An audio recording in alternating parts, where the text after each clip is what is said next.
Hello, my dear students. Yesterday we have studied about the combination reaction. Today we are going to study about the decomposition reaction. The type of reaction in which single reactant decomposes to give more than one product. Such reaction is called the decomposition reaction. Decomposition is exactly opposite to combination. In the decomposition, one substance is decomposed or broken into more than one products. So we call such reaction as a decomposition reaction. For decomposition reaction, we need to give energy to the reactant. For decomposition reaction, energy is required. The energy we give to the reactant to decompose can be heat energy, it can be the electrical energy, it can be light energy. Depending upon the type of energy required for decomposition, we classify decomposition in three types. First, thermal decomposition. Second, electrochemical decomposition, also called electrolysis. And then the third one, which is known as the photochemical decomposition. We study all this type of decomposition one by one. Today, first, let us study about the thermal decomposition. The type of decomposition in which decompose the reactant. If heat energy is used, such decomposition is called the thermal decomposition. Examples of thermal decomposition: number 1, lead 2 nitrate solid is heated, it decomposes to give the lead 2 oxide, nitrogen dioxide and oxygen gas. Note, nitrogen dioxide is a reddish brown gas. This is what you need to remember. Please remember that the nitrogen dioxide is a reddish brown gas. In the balanced chemical equation, we show it this way: 2 PbNO3 twice solid delta. This delta represent heat. So we give heat so that it is converted into lead 2 oxide solid plus nitrogen dioxide gas plus oxygen gas. Remember, this nitrogen dioxide is a reddish brown gas. Then we have the next example.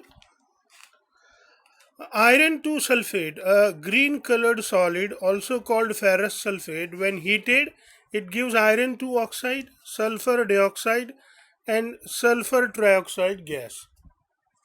Uh, Let me give you a note that sulfur dioxide and sulfur trioxide are acidic gases which actually turns wet yellow chromate paper into orange or turns wet pH paper into orange red color.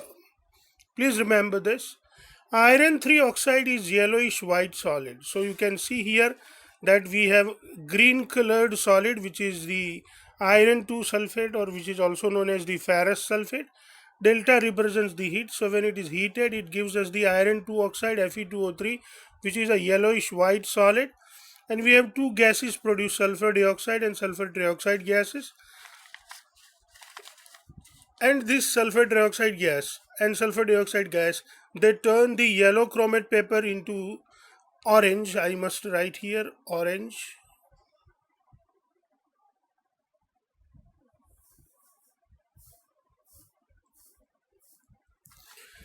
And they turn pH paper to orange red color, and therefore these gases are the acidic gases. Please remember and learn, my dear students. Then we have the third one. Marble, granite or stone, etc. are majority of the chemical containing calcium carbonate, CaCO3. We write it CaCO3. Calcium carbonate, which is when heated, it gives us calcium oxide and carbon dioxide. You can see here calcium carbonate, if it is heated, it gives us calcium oxide and carbon dioxide. This carbon dioxide turns lime water milky. So this is the test for the identification of the presence of the carbon dioxide. Carbon dioxide gas produced when passed through the transparent lime water. The lime water turns milky in this test to identify the presence of carbon dioxide. In all the three example chemical reaction what you have seen, you can easily observe that a single or one reactant gives more than one product, and thus these kind of reactions are known as the decomposition reaction. I hope, my dear students, you are enjoying. Happy learning.